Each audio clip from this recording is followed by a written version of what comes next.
It's an interesting time for business. Tariff and trade policies are dynamic, supply chains are squeezed, and cash flow, it's tighter than ever. If your business can't adapt in real time, you are in a little bit of hurt. So how do you get full visibility and adapt in real time? Over 42,000 businesses trust NetSuite by Oracle, your AI-powered business management suite. It brings accounting, financial management, inventory, and HR all under one roof. NetSuite is the #1 cloud ERP for a reason. It's your single source of truth, giving you the data and control you need to move quickly. Real-time forecasting helps you move into the future with confidence, and with AI built in, you can automate the busy work and focus on strategy. NetSuite helps you see what's stuck, what it's costing you, and how to pivot fast. If I were running a business with a lot of moving parts, I'd use NetSuite for full control over everything. Tame the chaos with NetSuite. If your revenues are at least in the 7 figures, download the free ebook, Navigating Global Trade, 3 Insights for Leaders at netsuite.com/SPI. That's netsuite.com/SPI. The perfect product launch. It's the goal for every brand marketer. High heat, fast sellout, and fans posting recipes like trophies. What do Sydney Sweeney's soap drop, Taylor Swift's tickets, and your next launch have in common? Well, they're not bought, they're bragged about. Fanfare turns your drop into a moment. Fanfare cues real fans, blocks bots, and builds launch experiences worth screenshotting. Want hype without the heartbreak? Get Fanfare's 5-step hype drop playbook with our proven success formula and make your next launch unforgettable at fanfare.io/playbook. Again, fanfare.io/playbook. Meta, Facebook, Instagram, they want you to spend money, right? So they want you to run ads, and you can grow that way too. What I'm teaching right now is more like semi-organic tactics and strategies to help give your Instagram a little boost and to make it a little bit easier to grow and reach more people. It's like a win-win, right? Like even with all these different hotels that I'm working with, I've also traveled the world for free and gotten over like 800 nights at, some of the world's like craziest hotels, right? $30,000, $50,000 a night. Every once in a while, you run into somebody who is on the same platform that you're on, and you just wonder, how are you able to do that, right? Like they're just growing at a much more rapid rate. They seem to be a lot more successful, yet we seem to be going through the same motions. What is the difference? Well, guess what? Especially if you have an Instagram account, and even if you're not, a lot of the things that we're going to be talking about today with our guest, Zach Benson from Assistagram. I mean, he opens the treasure trove for us to help us understand more about the kinds of things that a lot of bigger creators are doing and people on social media are doing that we might not even be thinking about to grow on these platforms and then, of course, grow our brands as a result. And Zach, again, over at Assistagram, is doing some amazing things, and he's here to just share with us exactly how this goes down. Plus, we got a lot of other amazing tips just as business owner in general, and he's got an incredible story. He's done so much. A world traveler, has been on So You Think You Can Dance, and has helped many, many people, huge Instagram accounts from very famous people that we all know grow. And he's doing it himself, and he's going to tell us how to do it today. So let's not wait any further. This is Zach Benson, session 739 of the SPI podcast. Here he is. You're listening to the Smart Passive Income Podcast, a proud member of the Entrepreneur Podcast Network, a show that's all about working hard now so you can sit back and reap the benefits later. And now your host. He's still thinking about that story to write in a fiction book one day. It's gonna happen. Pat Flynn. With running your own business, legal questions always come with the territory. Like, can I use this contract or agreement? What do I do if a client doesn't pay? Am I even structured the right way for taxes? Instead of Googling your way through legal landmines, imagine having a law firm ready to address your business's legal needs without the sticker shock. That's what you get with Legal Shield's small business plans. Legal Shield helps entrepreneurs access real legal help on contract reviews, collection letters, business formation guidance, and even help navigating IRS audits. Members can schedule consultations, upload documents through the app, and get support from a provider law firm that knows small business laws in your state. Plus, consultations on taxes or trademarks help you stay ahead of potential problems. And if a client is late on a payment, Legal Shield steps in with professional collection letters so you can protect your hard-earned revenue, all for a fraction of the price of hiring a lawyer on your own. Go to LegalShield.com/SPI or call 833-570-9980 to learn more and get big business legal support without a big business budget. That's LegalShield.com/SPI. Hiring shouldn't be a hassle or a drain on your budget. Upwork is your one-stop shop to find, hire, and pay top freelance talent, saving you time and keeping costs in check all in one place. Companies at every stage turn to Upwork to get things done and find more flexibility in the way that they staff key projects and initiatives by assessing a global marketplace filled with top talent in IT, web development, AI, design, administration support, marketing, and more. And I've personally used them myself and can vouch for them. Posting a job on Upwork is easy. With no cost to join, you can register, browse freelancer profiles, get help drafting a job post, or even book a consultation. From there, you connect with freelancers that get you and can easily hire them to take your business to the next level. Upwork makes the entire process easier, simpler, and more affordable with industry-low fees. Post a job today and hire tomorrow with Upwork. Visit Upwork.com right now and post your job for free. That is Upwork.com to post your job for free and connect with top talent ready to help your business grow. That's UPWORK.com, Upwork.com. Go there now. Zach, welcome to the SPI podcast. Thanks for joining me today. Hey, Pat, thanks for having me. Excited to be here. Now, you are a world traveler. You've been to a ton of different places. If you could snap your fingers and be anywhere in the world right now, where would you be? Oh, that's a good question. Man, I really want to check out Norway. Ooh. So I've been to over 100 countries, but I haven't been to Norway yet. So I love nature. I love hiking. I went skydiving in Switzerland. And yeah, I love the mountains and stuff. So that would be fun. That's amazing. Did you always grow up kind of into that kind of thing and going outdoors, or was this kind of later in life that happened? Well, I grew up in Iowa, man. So I was actually born in Korea and then adopted by my parents and grew up in Iowa. Lived there most of my life, went to high school, college there.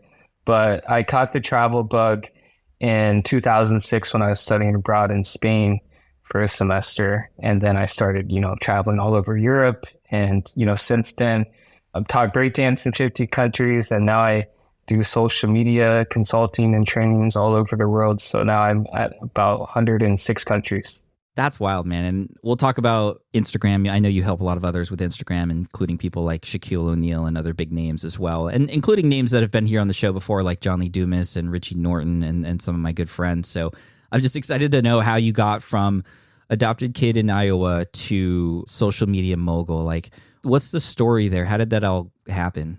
I basically fell in love with breakdancing, and this guy gave me a breakdance DVD, and I fell in love with it and started teaching it all over the world in 2016. B-boy, huh? Yeah, I was b-boying around the world. I was on So You Think You Can Dance, didn't make it all the way, got cut. But the producer was like, go out and make a name for yourself, and you're good enough to teach it around the world. And so that's what I did for several years. But in 2016, I actually fell during a performance in India, which ended my dance career, and I was rushed to the hospital. And yeah, it was crazy. And I couldn't dance again and basically broke my back. So the same guy who got me into dancing got me into social media. And this was, the early days of Instagram. And so I invested in like a 400,000 follower account in the comedy space. And we started growing famous people like, Chris Rock and Dave Chappelle and all these comedians, right, with this meme account. And we were growing people's accounts, thousands of followers per day. And so that's kind of how I got into it and just built the network. Oh, man. I mean, there's so many things to uncover there. I mean, that's a very quick rundown of I'm sure, a story full of ups and downs and surprise and discoveries and whatnot.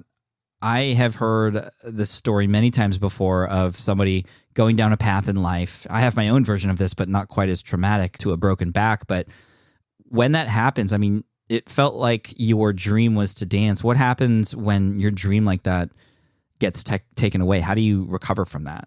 Well, yeah, to be honest, I didn't really have a plan B because I was like kind of cocky and confident. I was like, I'm never going to get hurt. And so, yeah, I mean, it was just, I was super sad, man. I became depressed. I became overweight. I didn't work out. I didn't do anything because dance was my life.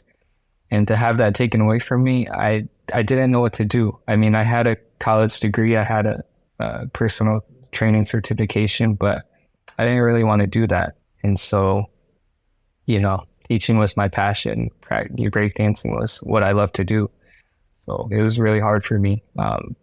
But yeah, eventually got out of that funk and started, traveling again and found my voice on like social media. It sounds like you weren't able to do that on your own, that you had some outside influence during your recovery stage and your rediscovery stage. Who was that person, or who were those people who helped you out of that funk and find yourself? Yeah, I mean, it was really the same guy, like one of my best friends growing up in, Iowa, and went to high school with him, and the kid that got me into dancing and Instagram. So he was just like, man, I know you're depressed, but listen, like, you got to snap out of it, right? Like, me and my brother are making a ton of money and doing a lot of cool things on Instagram. Like, you got to get in on this. And so that's when I was just like, okay, like, this time is now, this opportunity could be gone in a second. So just going to jump in and go all out and see what happens. So it was really just that same friend. And I don't think too much. I just act and I do, and I decide and do things. So it was kind of like, it's my style. So it worked out, It's kind of like breakdancing, right? Like, if you think too much about your next move, like, things don't flow very well, versus you kind of get in the motion and let things flow. I used to pretend to be a b-boy. I remember in elementary school, like, the cool kids had the shaved heads, but like the bangs were very long, and they were wearing the Jenko jeans, and they were bringing their boom boxes to school. And there was like, the sporty people were playing basketball. The other people were on the playground playing foursquare. And there was a group of us who were in the grass doing like daisy kicks and just trying to figure out like what we were doing, coffee grinders and like all the basic stuff. And I was never good enough to do any of that stuff. I've always wanted to do a flare. That was like my life goal back then. I was like, I need to do a flare. And then I just had no confidence. And I later in life found confidence, but I still have yet to do a flare. So maybe that's a bucket item list down the road for me. But enough about me. I want to know about this Instagram thing. So back then, what was working on Instagram, and how are you growing channels back then? We'll get to now very soon, but I want to know what it was like when you started picking it up, and how you discovered what was powerful about that platform. I kind of got into it like 2015, like 16ish, but really started to go on like all out in 2016, 17. But I mean, back then, like, you could simply post and grow, right? Like hundreds of followers per day. Like, yeah, those were the good old days. Yeah. And I mean, we still had our own like system where we did like, giveaways and shout outs on these pages that had millions of followers to grow people's accounts, right? We just paired them up with the same niche and same types of followers. And that's how we grew accounts, right? It was through shout outs and giveaways.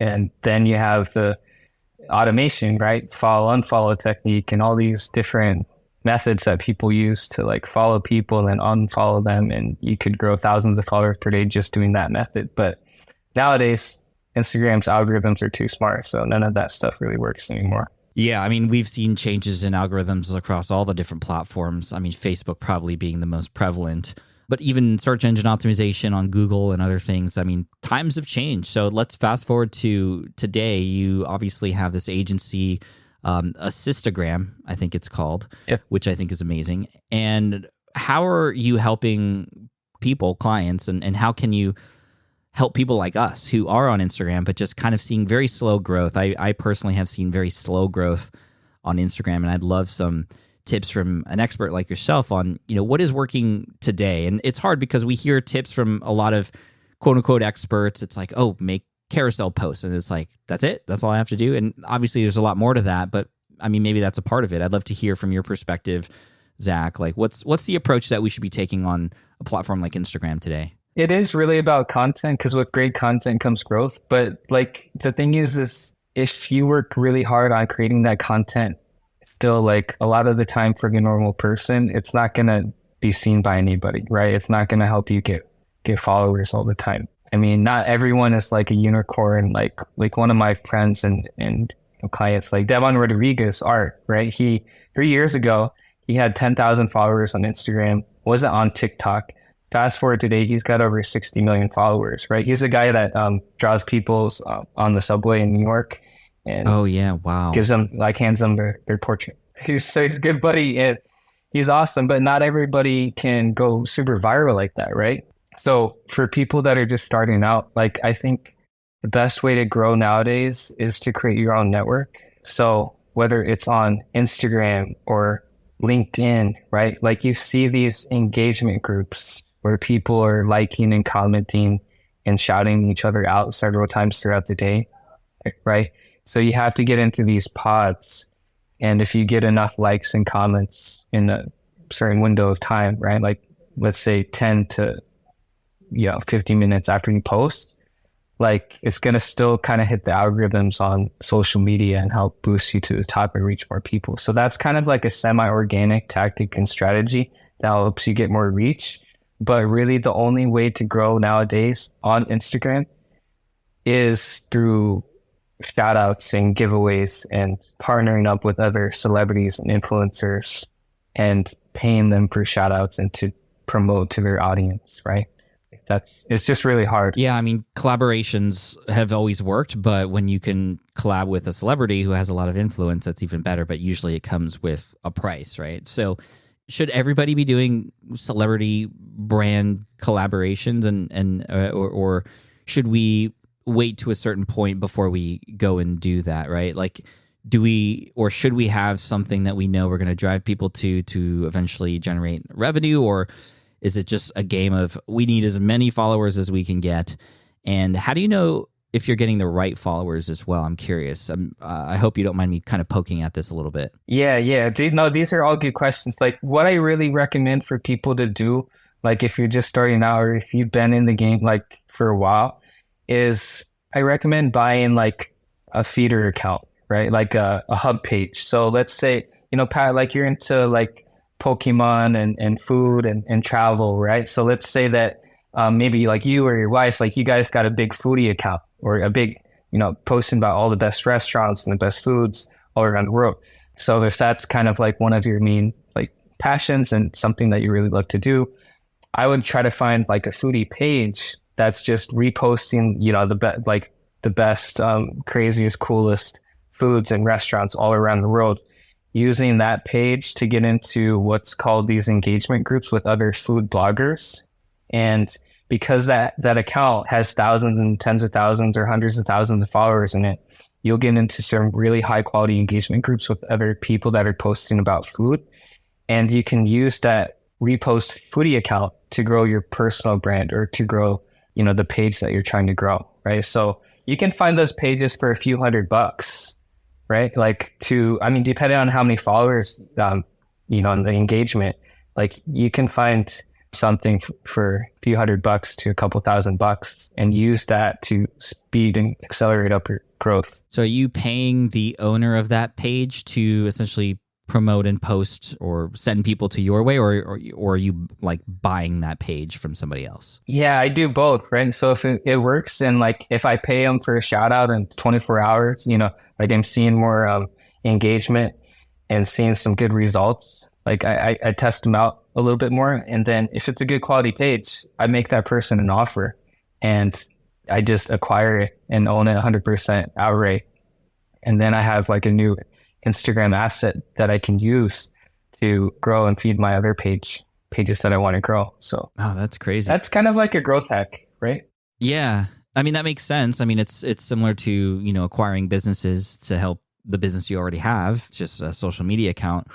What kind of due diligence are you doing when you do that? Or is it just I don't even know where to begin as far as like, how do you make sure it's legit and what are the things to look out for? Are there any red flags you have to worry about when you do something like that? Yeah, see, like we don't really use any kinds of tools or anything like third party. Like we just ask them straight up for the insights and demographics and, they share those. So that's just like Instagram's internal thing that they use for accounts. So we're just looking for high quality, tier 1 countries.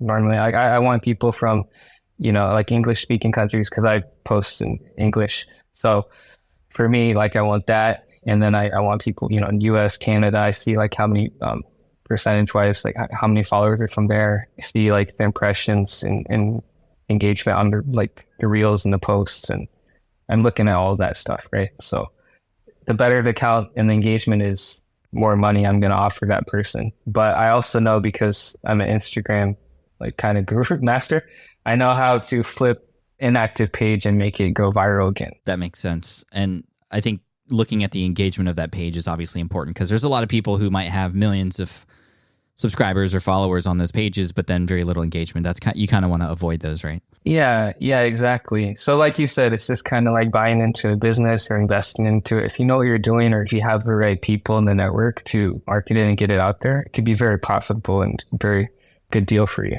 If you don't mind me asking, and I'm sure it's different maybe across different niches, but what would one expect to pay for a page that has, let's just say like 10,000, let's just say 10,000 followers on a page in my niche? And I think that's important too, right? You don't want to just get any random page. You want to get one that's in alignment with the niche you're in. It sounds like the foodie to foodie thing. But if I was to find a page that was, reposting stuff and it was at 10,000 followers, it had really good engagement, like where would I even begin to offer? Like, is it $500, or is it literally like tens of thousands of dollars? I'm curious to know what's maybe average. So I would say for that account, $500 to $1,000 max, maybe it's $1,500. But like the really big ones that are like 500,000 followers to $1 million, those can go for $30,000, $50,000. Oh wow, minimum. And that's to acquire it, right? Yes, because they're making passive income like by doing promos and sponsorships and collaborating with brands. So they're basically paying them. Like, for example, we have an account like luxury hotels, like Best Hotels. All the hotels in the world want to be on Best Hotels. And so they're paying us every single month to post about them. Basically, that's what the page is about.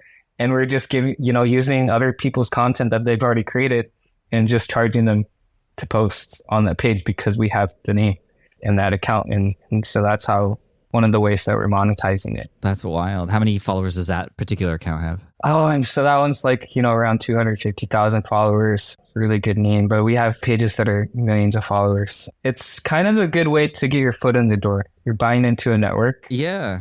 And then you have somebody that's already running it successfully kind of teach you about it. So let's just say I acquire a 10,000 follower foodie blog, right? For $1,500, let's just say. Am I now responsible for doing everything? And like, how do I go about making sure that page continues to not just stay active, but grow, right? I'm buying that person out. They're kind of done with it, right? They're not posting on it anymore. It's now my responsibility to do that. And how do I make sure I stay on top of things? Because I can imagine a person going, wow, this sounds great. I'm going to buy, 20 different accounts. And then now there's 20 accounts that are dead because they don't know what to do, or they don't know how much they have to post. Like, let's say I buy that foodie blog Instagram, like what are my next steps from there? Right. So I usually, like in the beginning, like this is what I did, right? When I first started out on Instagram and I didn't have millions of followers in a big network, is I'd like reach out to these big pages. I'd go on to like the top trending hashtags and find the accounts that were at the top posts.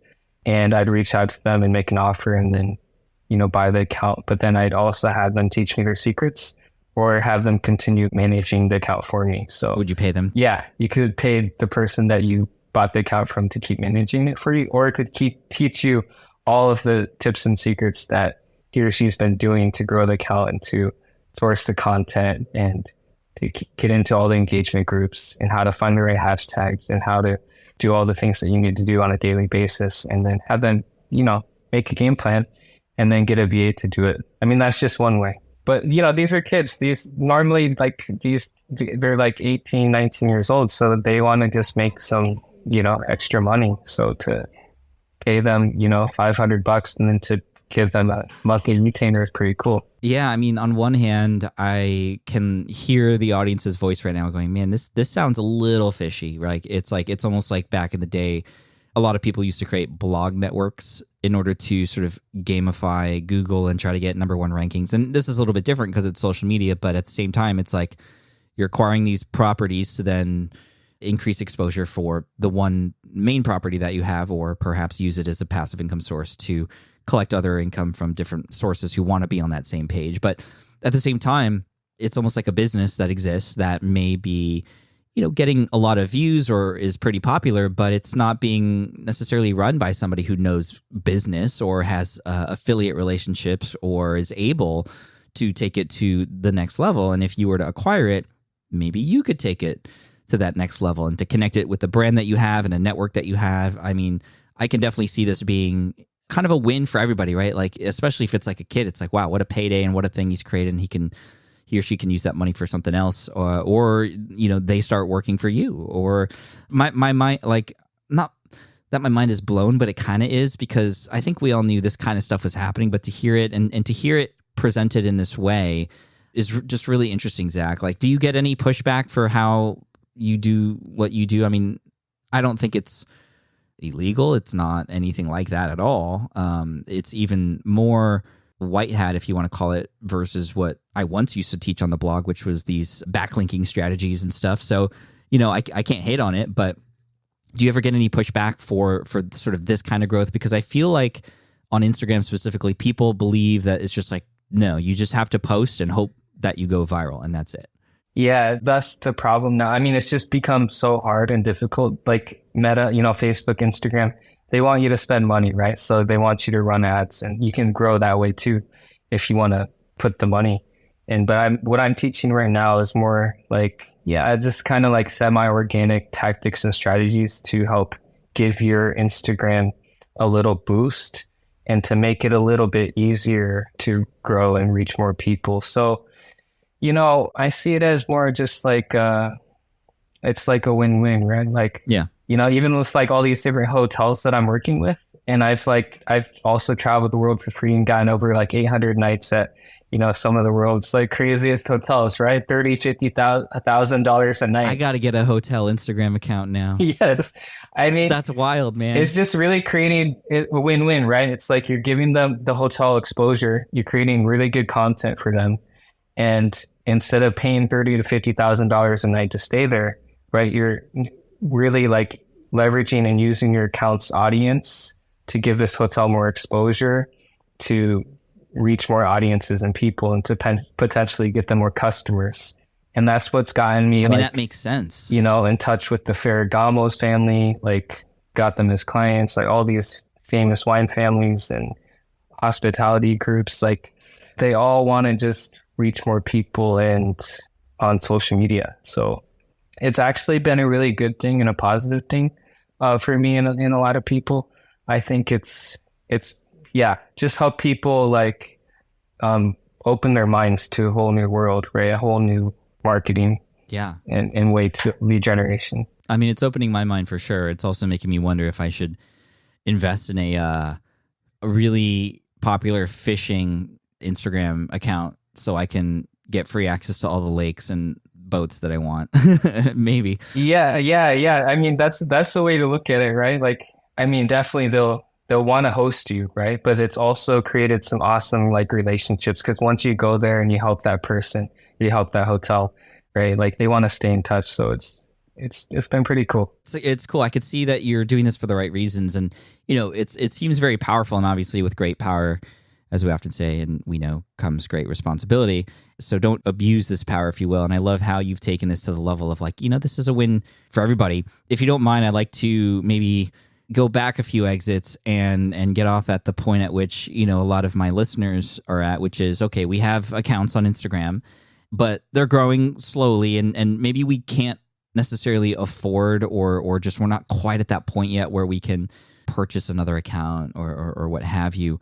How do we increase engagement? I mean, this is something that you obviously want to do when you acquire another account. What are the things that you do to take an Instagram account from where it's at to just more lively and just more life, if you will? Yeah. So what we're finding that works best now, like for like hashtags, for example, hashtag research, you want to use like between like 5 to 7 hashtags on your post with, smaller number of posts on them, right? So you don't want to use the biggest hashtags that have millions and millions of posts on them, because if you use them on your account, you probably that post won't be seen, because it's going to be drowned out, because all the people that are hitting the top post for that hashtag that has millions of posts on it have probably millions of followers and really high engagement. So when you're doing the hashtag research, try to find posts that have maybe between 10 to 50,000 posts on them, 50 to 100,000 posts on them, and in between those ranges, and use 5 to 10 hashtags is kind of like this sweet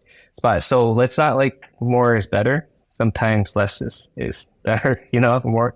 And so that's with the hashtags. And then I still recommend getting an engagement group. So even if you have like $20 or $50 that you want to toss towards getting into some high quality engagement groups reach out to accounts that have like, a bigger following than you and ask them and pay them to gain access into their networks, right? So then you're getting into these like and these comment pods, which will help you get more reach and engagement on your post, because these are the two main ways. I mean, everybody's like getting more engagement, and it still works on like LinkedIn and, all the platforms, right?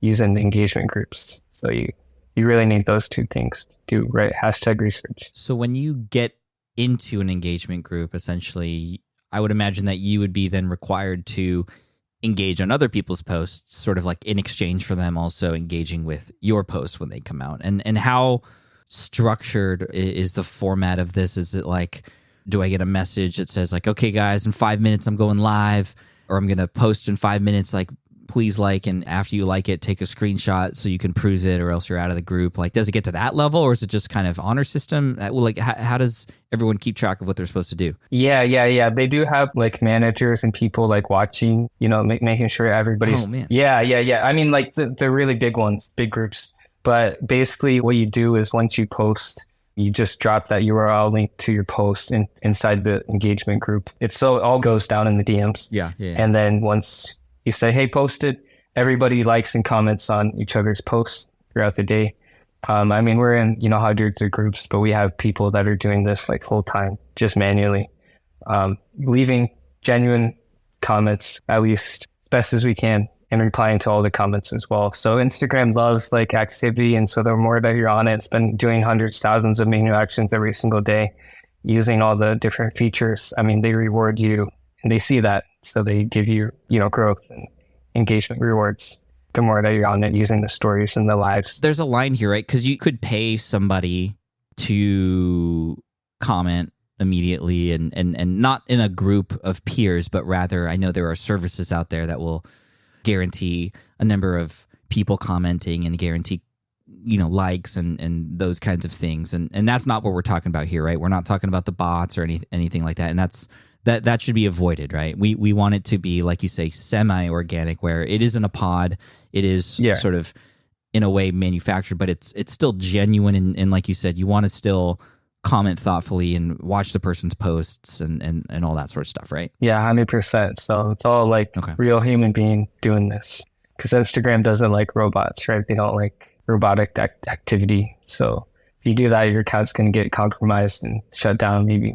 Yeah, I mean, play at your own risk, obviously, and even in this regard, I mean, you want to make sure you're in a group that is legit. I know from my own personal experience that Facebook and Meta, Instagram are once you lose an account, it can be very difficult, if not impossible, to get it back. So be careful. But I mean, what's to say, Zach, if a group doesn't exist, or maybe we don't want to pay for one, or we can't find one, can you just create your own with your own peer group and your own network that you already have? Is that a possibility? Yeah. So I recommend doing that too, reaching out to your other friends on Instagram and creating your own engagement groups. You can put like yourself and 14 other people inside the group in one group. So try to create as many groups as you can, because the more groups you're in and the more engagement that you receive on your posts, the better results you're going to get.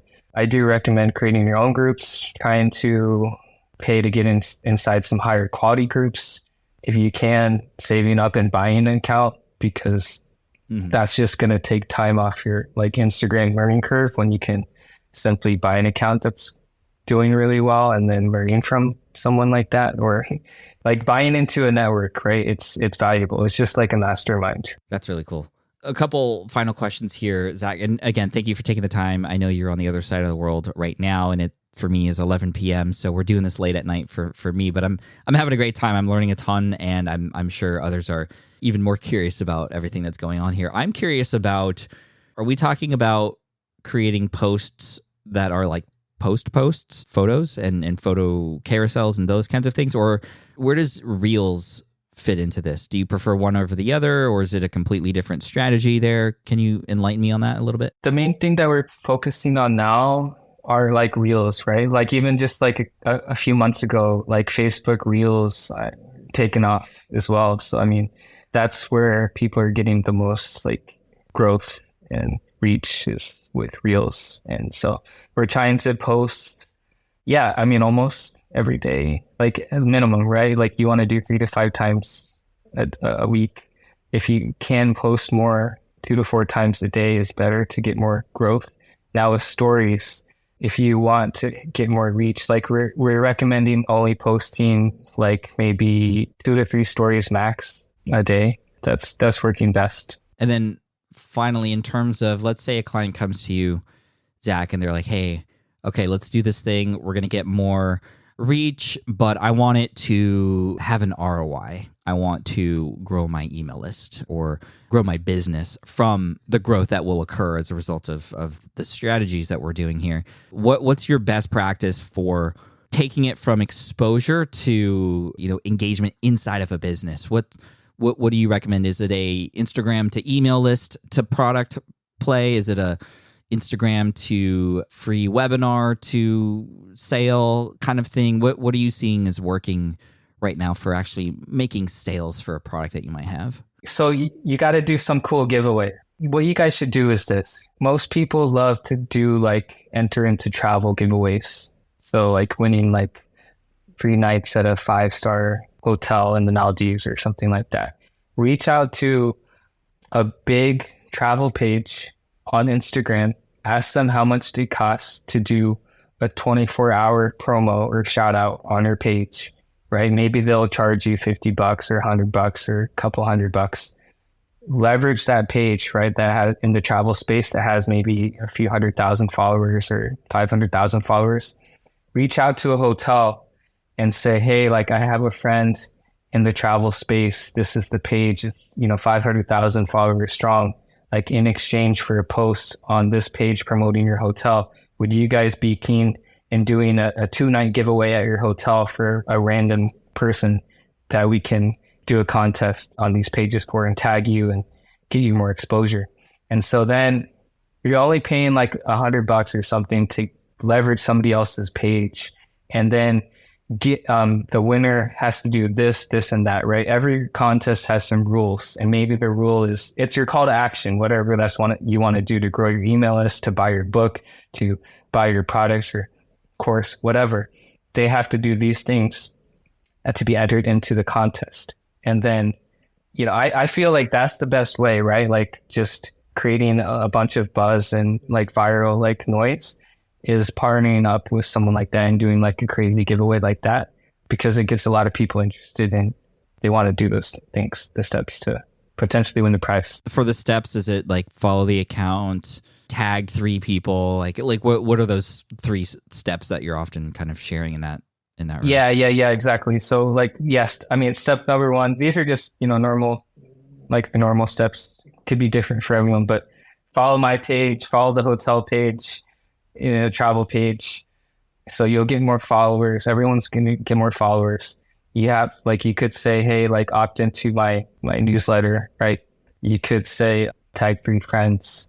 The more people that you tag, the more like entries you'll get, right? But you have to show proof of that in DM, right? So there's a lot of ways to do it, but usually that gets a lot of people like excited. Not only would the winner get a free hotel stay, but then you could negotiate with the hotel to get a free hotel stay for yourself in exchange for all that exposure that you've just given them, right? Leveraging the other page as well. Yeah. So let's say I have an Instagram. I run the contest on my page, and then I pay another page to promote the contest that's on my page, or is the contest being run on the other page?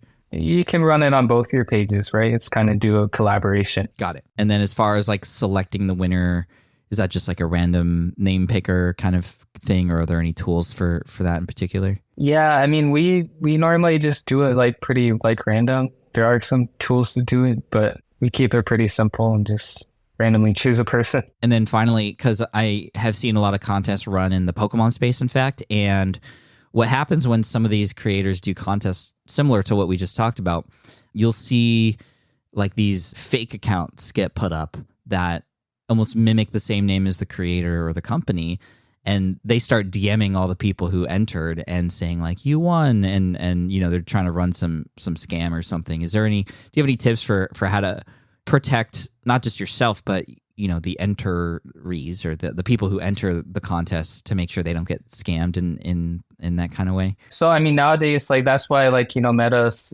created the Meta like verified subscription. So can kind of prevent that stuff. But I mean, just like anything, you gotta be super careful, because I mean, still people are like doing all this like phishing and these DMs and these weird like scams, right? Like pretending to be Meta or Facebook or Instagram, and then asking you for all this stuff and then getting access to your account. And that's how a lot of people get hacked.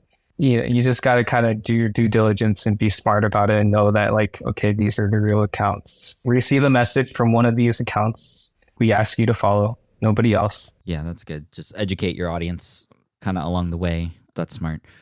Dude, I could keep talking to you for hours about this, and I wish we could talk longer about just how interesting your story is and all the travels that you do, but we'll save that for another time. But Zach, thank you so much for today and your time. I really appreciate it. If you want to point people toward something to learn more from you, where would you point them to? If you guys need any help with Instagram or social media, you guys can check out our website, assistagram.com, and you can follow me on Instagram at Zach Vacay. If you have any more questions, happy to just answer any questions that you have. So reach me there. Thanks, my man. I appreciate you, and thanks for all the fun insider view of how this works on Instagram. Much appreciated. Yeah, thank you. Wow. I hope you enjoyed that interview with Zach Benson. Again, you can find him and his company at Assistagram. He's over on Instagram at Zach Vacay, one of his many accounts, but he has a lot going on, and you can see just the kind of caliber of people that he's surrounding himself with and the kinds of travels that he has, and just it's a really great account. Definitely recommend you check it out. So hope you enjoyed that. A little insider information, if you will, with regards to Instagram growth and brand growth and these networks and things that happen. I mean, again, with great power comes great responsibility, and hopefully you take this information and use it responsibly to help and serve others. So want to wish you all the best. Thank you so much. Thank you to Zach. And if you want to check out more, you can find him at assistagram.com. And of course, all the show notes and links and everything that was mentioned in this episode today, you can find at smartpassiveincome.com/session739. Again, smartpassiveincome.com/session739. Cheers. Thanks so much. And I look forward to serving you in the next episode. Have a good one. Thank you so much for listening to the Smart Passive Income podcast at smartpassiveincome.com. I'm your host, Pat Flynn. Sound editing by Duncan Brown. Our senior producer is David Grabowski, and our executive producer is Matt Gartland. The Smart Passive Income podcast is a production of SPI Media and a proud member of the Entrepreneur Podcast Network. Catch you next week. More people dream about building their own business and being their own boss rather than retiring early. But a majority of them never even take the first steps to register the business. Why? Because starting a business can feel overwhelming. With legal forms, paperwork, finances, it's a lot. And that's where Taylor Brands comes in. Taylor is a complete business builder designed to make launching your business simple and stress-free. You can register your LLC in just minutes, keeping your personal and business assets separate from day one. And from there, you can get access to everything you need to get off the ground, from legal documents, licenses and permits, invoicing and bookkeeping tools, and even a 100-day business coaching program to help you hit the ground running. You'll also get a free personalized business plan, branding tools, and so much more. And of course, our listeners get an exclusive 35% discount to get started. Just head to taylorbrands.com/SPI. That's TAILORBRANDS.com/SPI. Stop dreaming, start building with Taylor Brands. Hey there, quick pause here because I have to tell you about a tool that completely transforms the podcasting workflow, Riverside. I get it. I used to juggle multiple platforms just to record one podcast episode. It was exhausting. Zoom for recording, Audacity for editing, and then a bunch of different apps just to create clips and social posts. I've tried other ones as well. They were okay, but they were clunky and super time-consuming. That's where Riverside has massively helped. I can do it all in one place, recording, editing, repurposing, one platform, one streamlined flow. I just log in, record with my guests no matter where they are in the world, and just like that, studio-quality audio and high-resolution video all in one. And get this, even if your Wi-Fi glitches, Riverside records locally on your device so everything sounds and looks crystal clear. But here's my favorite feature, Riverside's AI editing tool. You can remove silences and filler words with just one click, hours saved. With Magic Clips, Riverside also automatically finds the best moments and turns them into ready-to-post videos for YouTube Shorts, TikTok, Instagram, all without the extra editing. So if you're looking to level up your production quality and simplify your workflow, go to smartpassiveincome.com/Riverside and use code SMART to get 1 month free on the Pro plan. That's smartpassiveincome.com/Riverside, promo code SMART. It's built by creators for creators, and I think you're going to love it.